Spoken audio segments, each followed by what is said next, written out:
Talvez alguém possa questionar porque a Igreja tem por hábito fazer este tipo de momento, a consagração, a apresentação dos nossos filhos ao Senhor, com um ato público que acontece num culto normal e que acontece normalmente no momento central do culto. É interessante isto, em relação, por exemplo, à diferença que temos com outras igrejas, também chamadas cristãs. Nós não batizamos bebés. Os irmãos não assistiram a um batismo. Assistiram à apresentação e à consagração de uma criança. Não o fazemos porque nós, batistas, herdamos o nosso nome exatamente porque naquela época da Reforma, aquele grupo que começou a ser designado como tal entendia biblicamente que o batismo era uma manifestação de fé, um testemunho da experiência própria com Cristo. Um bebé não poderia fazê-lo, porque um bebé não tinha condições de dar testemunho da sua fé ou da sua experiência com o Senhor. Os pais não podiam tomar essa decisão pela criança. É por isso que nós não batizamos os nossos bebés.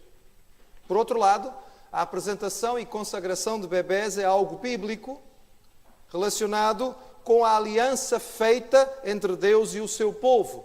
E ainda ouvimos a leitura que foi feita da maneira como o Senhor Jesus, cumprindo a lei do seu povo, do povo de Deus, do Antigo Testamento, foi levado ao templo para ser apresentado. Os pais devem levar as suas crianças ao templo, ao tabernáculo, à sinagoga, entre nós, aqui no santuário separado para o Senhor, de modo a reafirmarem a aliança com Deus. Os pais consagram os seus filhos ao Senhor e assim nós fazemos também.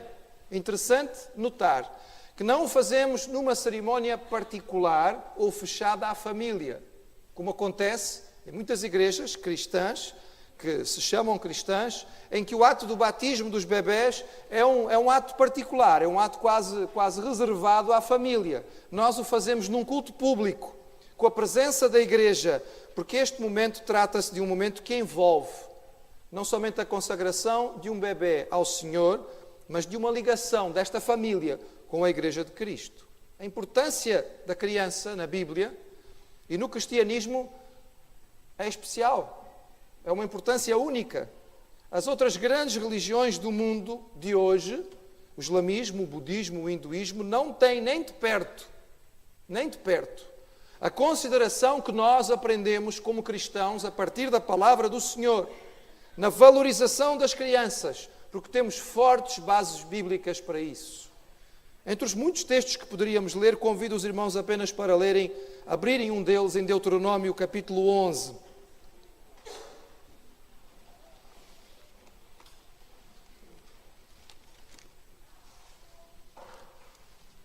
Como disse, muitos podiam ser os textos que poderíamos ler, mas vamos apenas recordar este. Quando a Páscoa foi estabelecida, o Senhor, ao dar as instruções para a Páscoa a Moisés, disse de uma forma muito clara que aquela festa devia ser celebrada a cada ano.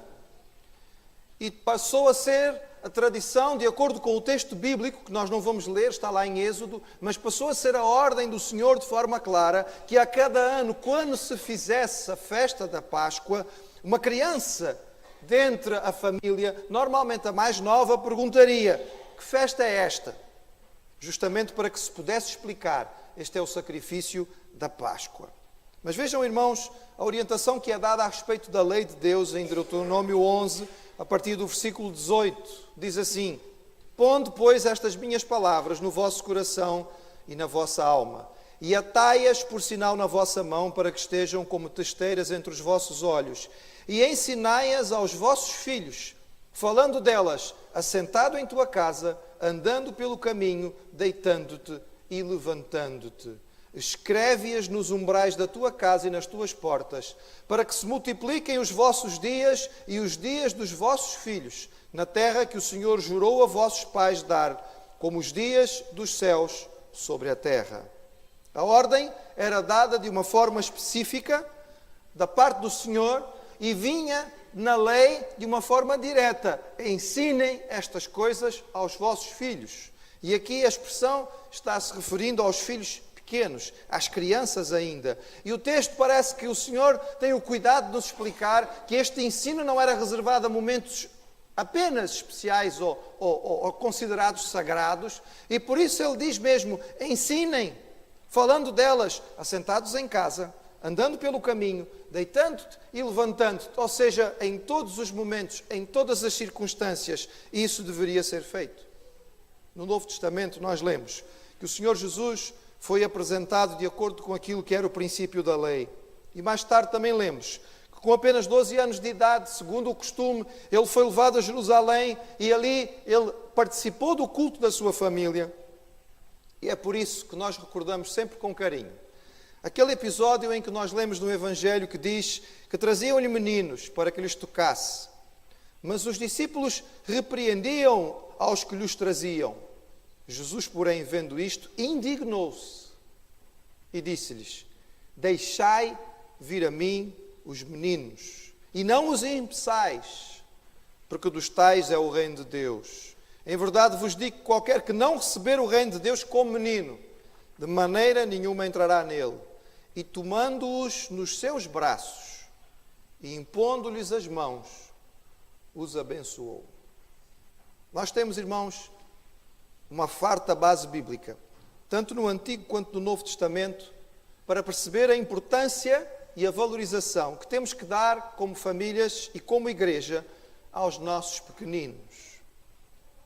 E eu queria, nos breves momentos que temos esta manhã, deixar aos irmãos alguns conselhos muito práticos, que talvez não sejam novidade, mas seja bom nós recordarmos na criação dos nossos filhos para o Senhor.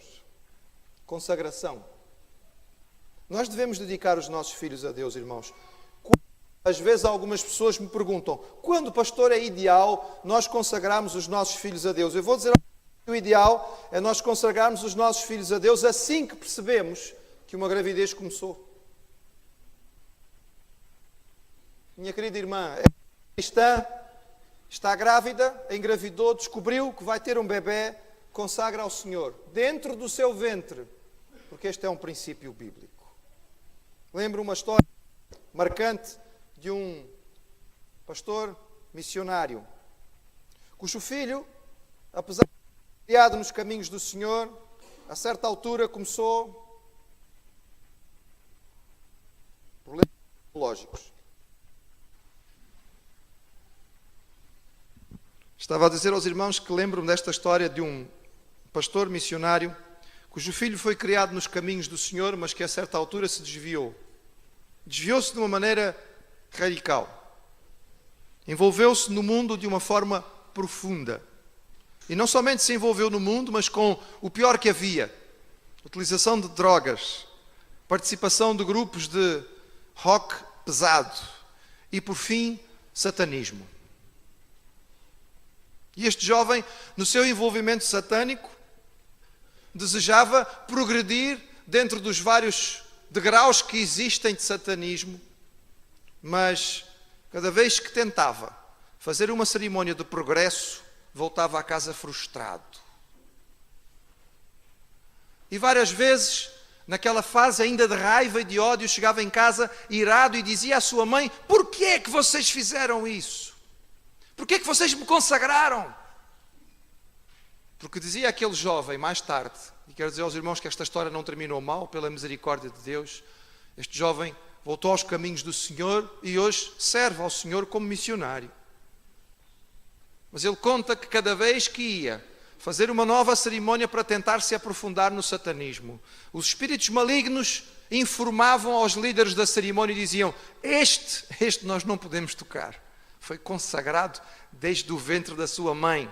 Meus irmãos, nós começamos a consagrar os nossos filhos ao Senhor quando eles estão dentro da barriga, antes de nascerem. É aí que nós começamos a dedicá-los ao Senhor. E assim que nascem, e assim que temos oportunidade, devemos sim trazê-los publicamente para uma aliança que existe entre a família e a igreja, porque juntas devem trabalhar para criar estas crianças.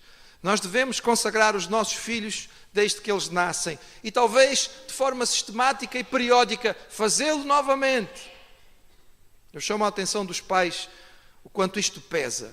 Quando chamamos um filho a nós Pode ser já uma criança, pode ser já um pré-adolescente, pode ser um adolescente, pode ser um jovem. Sente com ele, ore por ele, imponha as suas mãos. É um ato simbólico, mas com um peso bíblico significativo. E consagre-o ao Senhor e você vai ver a diferença que isto faz.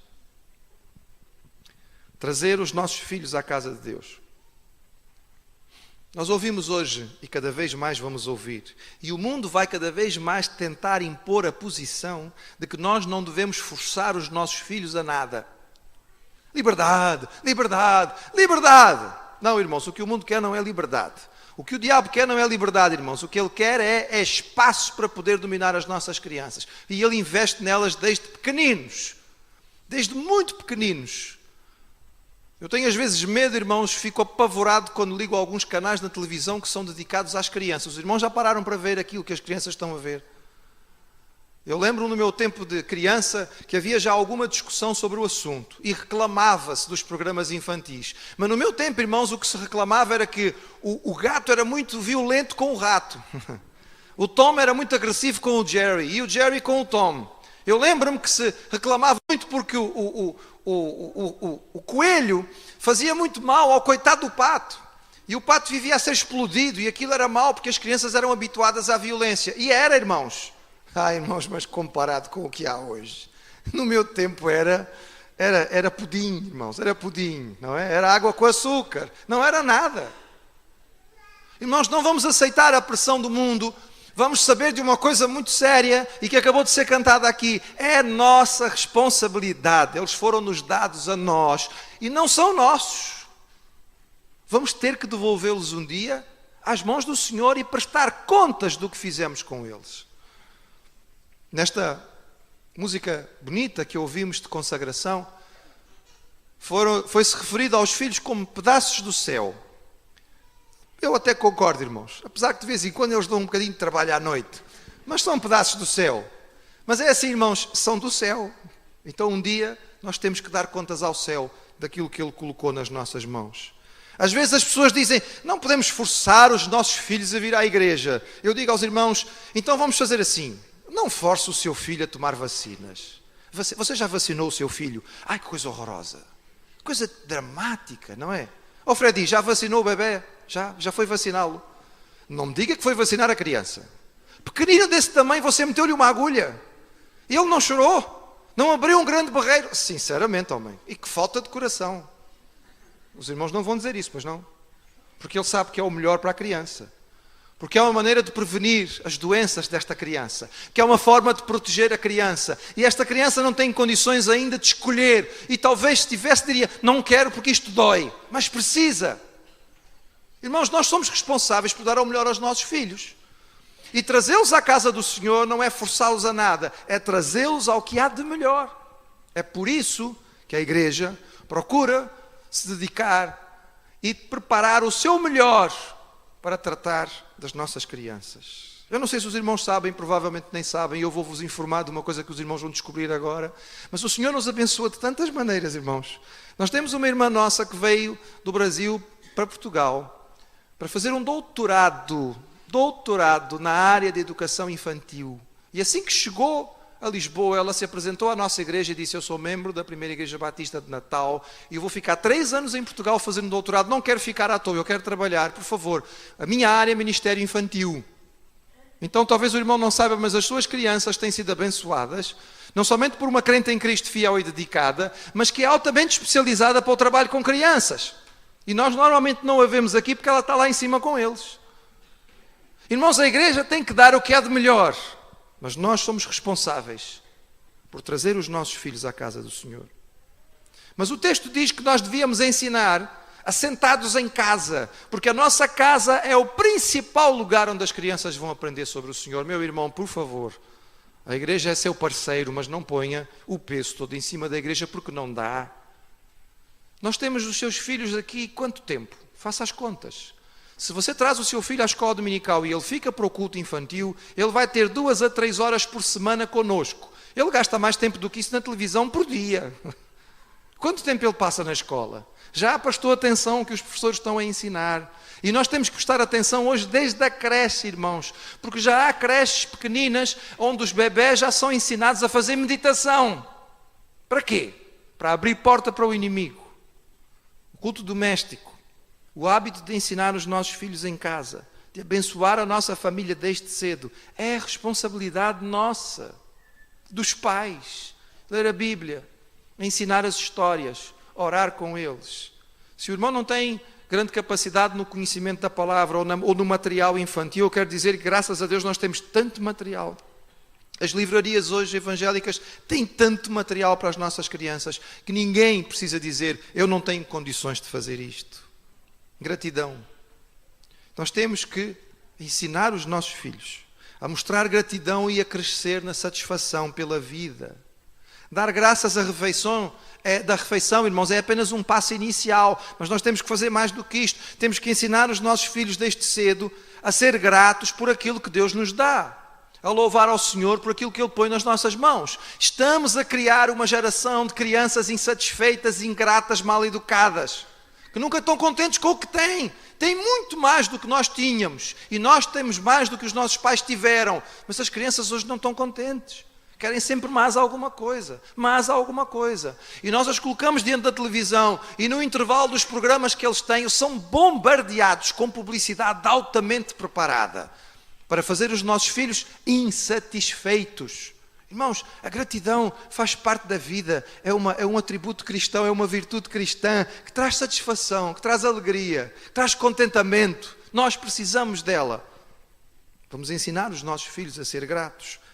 E vamos ajudá-los nas dificuldades. Lidar com as lutas familiares, com as lutas pessoais por meio da oração. É um modo prático de ajudar os nossos filhos a crescer e a entender o valor da oração. Quando nós temos tempo em família para compartilhar as nossas dificuldades. E pais, não tenham medo de compartilhar com os seus filhos as lutas e os problemas e as dificuldades que há em casa. Nós devemos compartilhar com os nossos filhos. Olha, filhos, papai está com dificuldade no trabalho.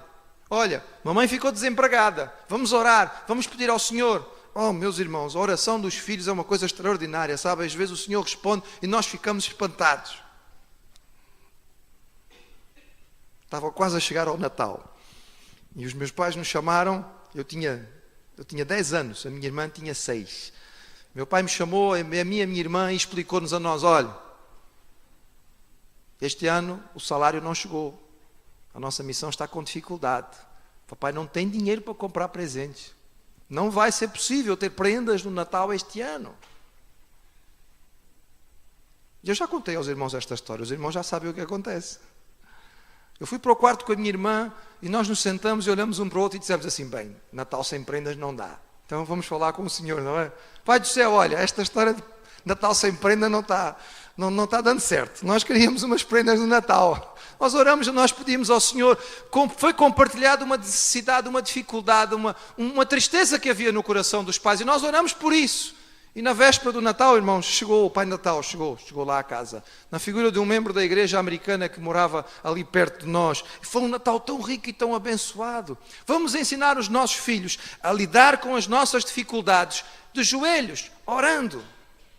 Vamos recordar que o ensino das verdades espirituais é para ser feito em todas as ocasiões. Aqui diz, levantando, sentando, deitando, andando pelo caminho.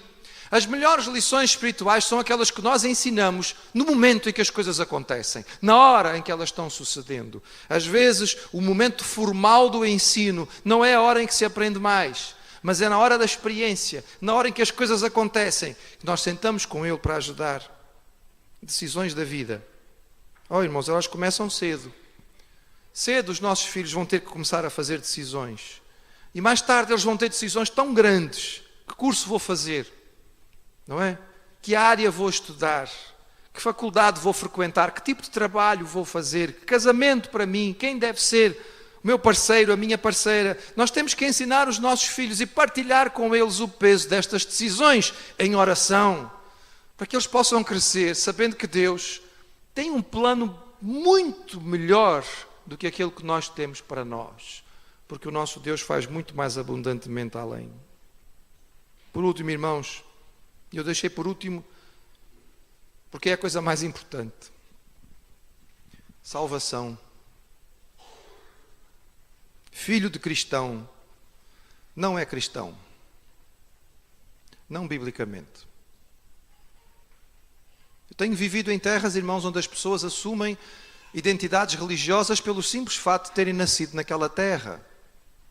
O povo com o qual trabalhava em África, eu perguntava a eles: e você é o quê? Ele dizia: eu sou muçulmano. Ele não fez uma decisão de ser muçulmano. Ele não escolheu ser muçulmano. Ele não teve um momento em que ele percebeu a realidade da vida e que ele descobriu que aquele era o caminho que ele queria seguir. Não. Ele nasceu muçulmano. Ele nasceu numa família muçulmana. Filho de muçulmano pode ser muçulmano. Muitas vezes eu pergunto às pessoas no nosso país qual é o seu princípio religioso, e as pessoas dizem: eu sou católico. Mas quando as pessoas nos dizem isso, não é porque um dia pararam para sentar e avaliar a doutrina católica, ou porque algum dia alguém lhes fez um apelo ao coração e disseram: junte-se à igreja e torne-se um católico. Não, o católico nasceu católico. Irmãos, talvez filho de católico seja católico, mas eu quero dizer, irmãos, que biblicamente, filho de cristão não é cristão, irmãos. Não vem nos nossos cromossomas, não vem no nosso DNA. É uma decisão pessoal. É uma escolha própria. Os nossos filhos precisam um dia entender, primeiro, que Deus nos ama de forma extraordinária. Segundo, estamos separados do amor de Deus por causa dos nossos pecados. Terceiro, não conseguimos ultrapassar os nossos pecados sozinhos. Nós não vamos chegar lá, por mais que nós tentemos, não conseguimos corrigir a nossa vida. Quarto, Jesus veio e morreu na cruz para levar os nossos pecados, para sofrer o nosso castigo. Ele morreu por nós para que nós pudéssemos chegar a Deus. Quinto, eles precisam tomar uma decisão a respeito disto. Um dia, os nossos filhos, as nossas filhas vão ter que dobrar os seus joelhos e dizer: Senhor, eu sou pecador, estou afastado de Ti, mas eu preciso de Ti na minha vida. Eu reconheço aquilo que Jesus fez. Eu creio que Ele morreu e morreu por mim, pelos meus pecados. Limpa o meu coração, transforma a minha vida. Vem habitar no meu interior. Um dia os nossos filhos vão ter que fazer esta decisão. E se não fizerem, irmãos, eu tenho muita tristeza de dizer isto aos irmãos, mas eles estão perdidos. Independentemente de andarem na igreja, independentemente de virem aos cultos, independentemente de participarem em atividades, eles precisam de salvação. E os primeiros responsáveis a levar os nossos filhos a Jesus somos nós. Pelo nosso exemplo de vida, pela coerência entre aquilo que nós dizemos e aquilo que nós fazemos, com a ajuda da Igreja do Senhor. Consagrando os nossos filhos. Algo fundamental para as nossas famílias. E como tal, fundamental para as nossas igrejas. Que nós sejamos achados um dia, quando tivermos que dar contas ao Senhor desses pedacinhos de céu que Ele colocou nas nossas mãos, sejamos achados fiéis na consagração dos nossos filhos ao nosso Deus.